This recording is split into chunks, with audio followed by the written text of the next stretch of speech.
Start. అందరికీ నమస్తే అండి. నా పేరు జలజాక్షి, కాకినాడ జిల్లా తుని మండలం కొత్తపేట అంగన్వాడీ సెంటర్ నుంచి మాట్లాడుతున్నానండి నేను. ఈ అమ్మాయి చెప్పే వీడియో చాలా ఇంపార్టెంట్ అయిందండి. ప్రతి తల్లికి, కాబోయే తల్లికి కూడా అవసరమైన వీడియో అండి. పిల్లల గురించి పిల్లలు పేచి పెడుతున్నారని ఫోన్లు ఇచ్చేస్తున్నారని ప్రతి ఒక్కరుని దానివల్ల పడిన ఇబ్బంది చెప్తుంది. కొంచెం ఆలకిస్తారని కోరుకుంటున్నాను. నమస్కారం అండి. నా పేరు మంగ. మా పాపకి సంవత్సరంన్నర ఉన్నప్పుడు కానించి ఫోన్ ఇచ్చేసేవాళ్ళమండి. ఇవ్వడం వల్ల తను ఫోన్కి ఎడిక్ట్ అయిపోయింది.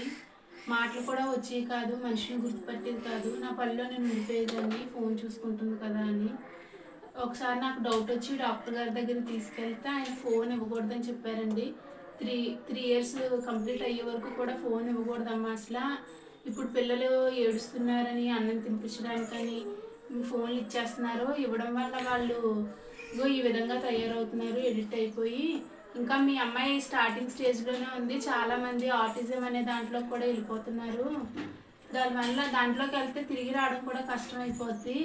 మీరు అర్జెంటుగా అంగన్వాడీ స్కూల్కి తీసుకెళ్ళి పిల్లల మధ్య ఉంచండి, బయట పార్కులు కానీ అది తిప్పండి, గదుల్లో బంధించద్దు అని చెప్పారండి.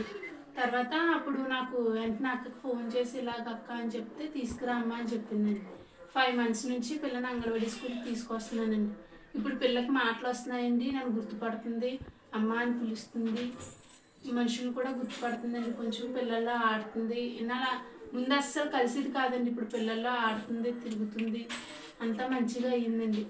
పిల్లలు మాత్రం అంగన్వాడీ స్కూల్కి పంపించడం వల్ల కూడా వాళ్ళు పట్టించుకోవట్లేదండి. పిల్లలు ఎక్కువ ఉండడం వల్ల పట్టించుకోవట్లేదు, వదిలేస్తున్నారండి.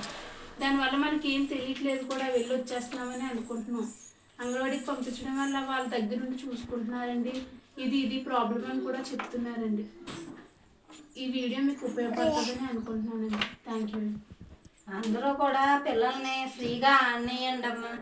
ఫోన్లు ఇచ్చేస్తున్నారు, ప్రతి ఒక్కరు ఫోన్లు ఇవ్వడం వల్ల వీళ్ళ పాప ఆ ఫోన్లో వచ్చి రైమ్సే మైండ్లో ఫిక్స్డ్ అయిపోయండి. పేరు పెట్టి పిలిచినా తన పేరు అదే అని తను కనిపెట్టలేకపోయేది. ఓన్లీ ఆ రైమ్ పాడితేనే మనం కాస్త తిరిగి చూసేది. అందుకని దయచేసి అందరూ కూడా ఫోన్లు ప్రతి తల్లి కూడా పిల్లలకి ఫోన్లు ఇవ్వకండి, ఫ్రీగా ఆడనివ్వండి. మీ పనుల కోసం ఆ పిల్లలు ఫోన్లు ఇచ్చి వాళ్ళ ఫ్యూచర్ పాడు చేయకండి. మనం ఏ పని చేసినా ఎలా చేసినా పిల్లల కోసమే. పిల్లల్ని కొంచెం టైం కేటాయించండి. వాళ్ళు పడుకున్నప్పుడు పనులు చేసుకోండి తప్ప మీరు మాత్రం ఫోన్లు ఇచ్చి పనులు చేసుకోకండి. దయచేసి మేము చేసిన తప్పు మాత్రం మీరు చెయ్యొద్దు. నేను ఫేస్ చేసిన ప్రాబ్లం మీరు ఫేస్ చేయకూడదని ఈ వీడియో చేస్తున్నానండి. ఇది మీకు చాలా ఉపయోగపడుతుంది. థ్యాంక్ యూ అండి.